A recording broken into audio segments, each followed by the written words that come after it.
Finally স্বপ্নটা পূরণ করেই ফেললাম, আমার ড্রিম কান্ট্রি দুবাইতে চলে আসলাম, মানে গরিবেরটা। হ্যালো এভরিওয়ান, আসসালামু আলাইকুম। বরাবরের মতো চলে আসলাম নতুন একটি ভিডিওতে। আপনারা দেখতে পাচ্ছেন আমি এখন আছি ভোলা জেলার জনপ্রিয় একটি স্থান গরিবের দুবাই। সো এখন আমি আপনাদেরকে নিয়ে এই গরিবের দুবাই ঘুরে দেখব, চলেন।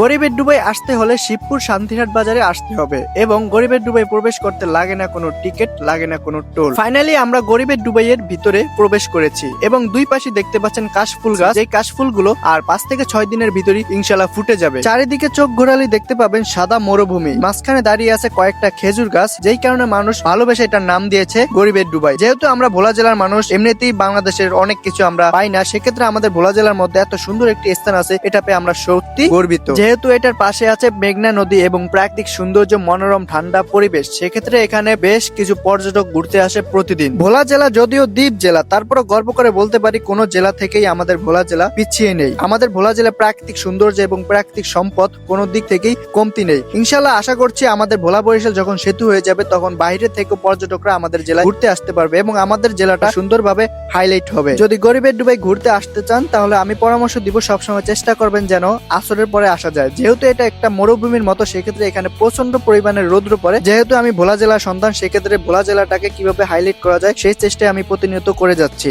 সো আজকের ভিডিওটি এই পর্যন্তই। আপনারা সবাই কোথা থেকে দেখছেন অবশ্যই কমেন্টের মাধ্যমে জানাবেন। দেখা হচ্ছে পরবর্তী কোনো ভিডিওতে। ততক্ষণ ভালো থাকবেন, সুস্থ থাকবেন, নিজের পরিবারের খেয়াল রাখবেন।